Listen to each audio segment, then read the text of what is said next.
Amazon e commerce company द्वारा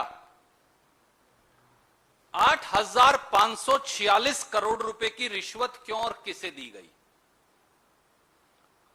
पिछले एक साल में साथियों 14 करोड़ रोजगार खत्म हो गए। दुकानदार, छोटा उद्योग, एमएसएमई, युवा, सबका धंधा चौपट है।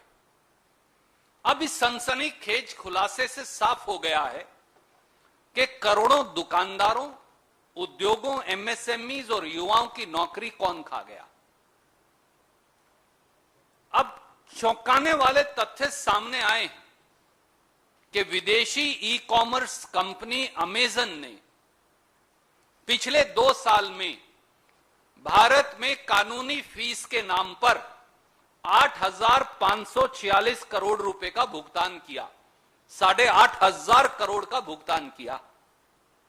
देश के कानून मंत्रालय का बजट 1,100 करोड़ रुपया और अमेजन ई कॉमर्स कंपनी ने कानूनी फीस का भुगतान किया 8,546 करोड़ रुपया। अब यह सामने आ गया है कि यह पैसा तथाकथित तौर से रिश्वत के तौर पर दिया गया। सवाल सीधे हैं।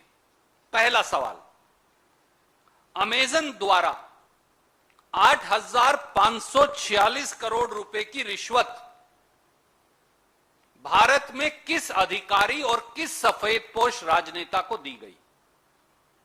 दूसरा सवाल, क्या यह रिश्वत मोदी सरकार में कानून और नियम बदलने के लिए दी गई ताकि छोटे छोटे दुकानदारों का धंधा चौपट हो जाए और अमेजन जैसी ई कॉमर्स कंपनी का धंधा चल सके? तीसरा सवाल, अमेजन की 6 कंपनियों ने मिलकर 8,546 करोड़ का भुगतान किया। इन कंपनियों का परस्पर रिश्ता क्या है? इन कंपनियों का किस किस और कंपनी से व्यावसायिक रिश्ता है? और यह पैसा निकालकर किसको व किस प्रकार से भुगतान किया गया? चौथा सवाल, अमेरिका और भारत दोनों में लॉबिंग और रिश्वतखोरी दोनों कानूनी अपराध हैं, इन पर प्रतिबंध है, हम ये जानते हैं। तो फिर मोदी सरकार की नाक के नीचे 8,546 करोड़ रुपए की तथाकथित रिश्वत कैसे दे दी गई? पांचवां सवाल,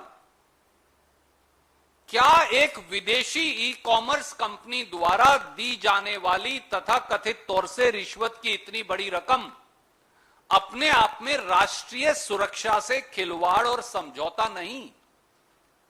can they compromise our system like this? छठा सवाल, प्रधानमंत्री नरेंद्र मोदी जी चुप क्यों हैं?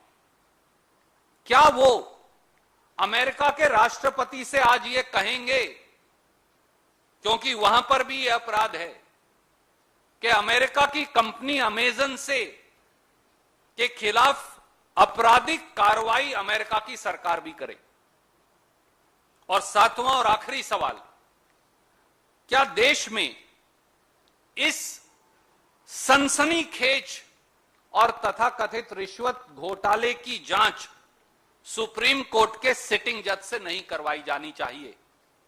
क्योंकि बिल्ली को दूध की रखवाली नहीं बिठाया जा सकता। यह पैसा तो भारत सरकार में राजनीतिक सफेदपोशों और अधिकारियों को मिला, वही जांच कैसे करेंगे?